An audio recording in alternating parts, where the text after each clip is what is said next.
बेमुदत ठिय्या आंदोलनाला आश्वासनामुळे स्थगिती।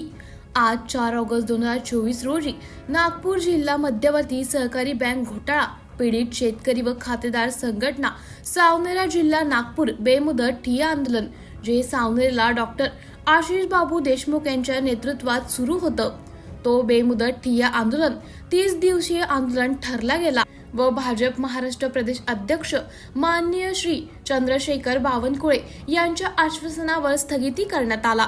चंद्रशेखर बावनकुळे यांनी आपल्या भाषणाची सुरुवात भारत माता की जयचा नारा देऊन सुरुवात केली व त्यांनी लोकांना सांगितले की हा ठिय्या आंदोलन आता कोणत्याही पक्षाचा राहिलेला नाही व डॉक्टर आशिष देशमुख यांच्या नेतृत्वात होत असलेल्या आंदोलन आता जन आंदोलन झाले आहे व 22 वर्षानंतर नागपूर जिल्ह्याच्या शेतकऱ्यांना त्यांचे पैसे परत मिळाल्याचे एक खूप मोठी संधी आहे।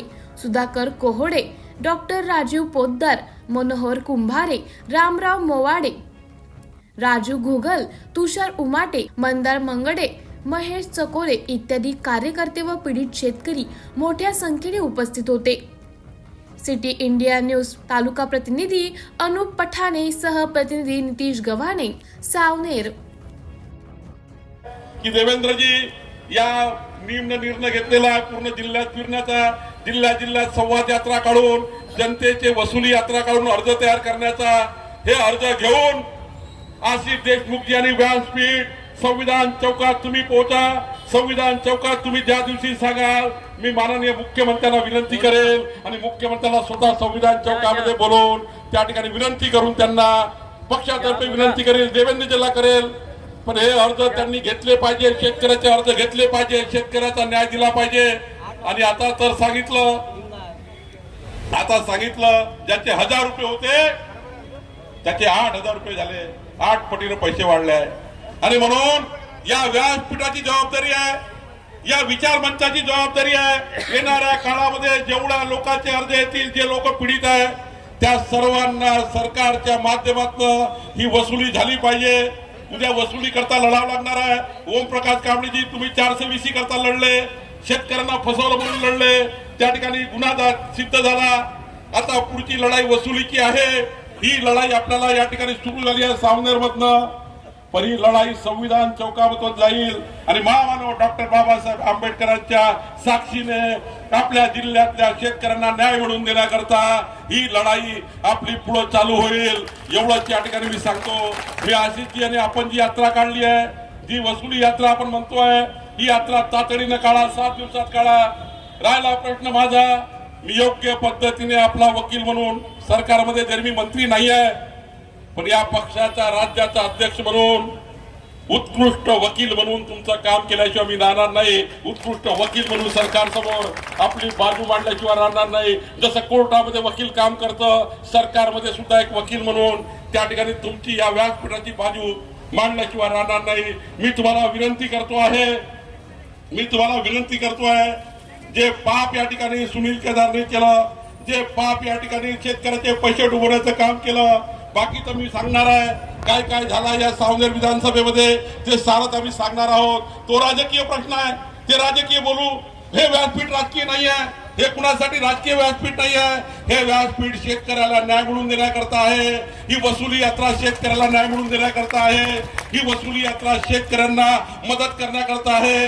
ही वसुली यात्रा शेतकऱ्यांचा पैसे मिळवून वापस मिळवून देण्याकरता आहे। आणि शेतकऱ्यांना खरं अर्थ डॉक्टर पोद्दारजींनी खरं सांगितलं, कुठलाही आरोपीला जेव्हा जमानत मिळतं तेव्हा ती जमानत मिळताना कोर्टाची कंडिशन राहतं, तुम्ही जमानतीच्या काळामध्ये कोणाला धमकवू शकत नाही, कोणाबद्दल वाईट बोलू शकत नाही, कोणाला धमकावता येत नाही।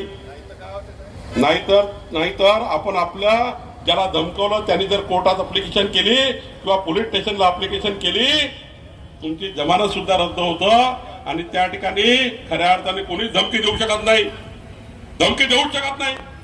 कोर्टाच्या सूचना धमकी देण्याच्या, मी जरा बेल ऑर्डर बघा, बेल ऑर्डर मध्ये लिहिलं आहे साधारण शेतकरी सुद्धा अर्ज केला तर तुम्ही धमकावल्याचा आरोप होतो। शेतकऱ्याला धमकावता येत नाही, शेतकऱ्याला काही बोलता येत नाही आणि त्यामुळे काळजी करायची गरज नाही आहे।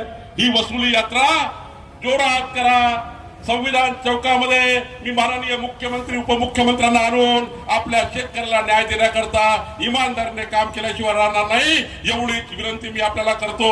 आशिष देशमुखजी जरा इकडे या.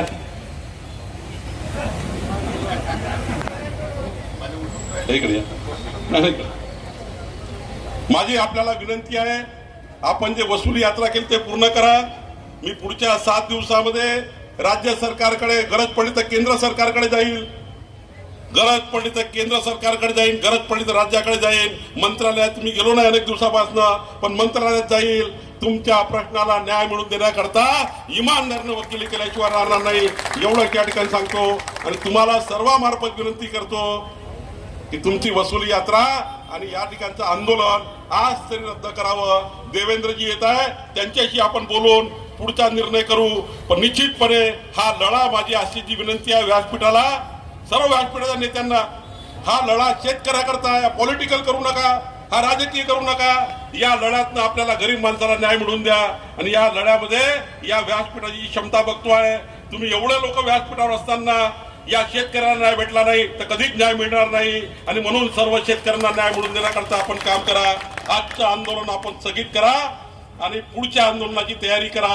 आणि पुढच्या आंदोलनामध्ये खऱ्या अर्थाने जन आक्रोश तयार करा, एवढीच विनंती करतो. आपण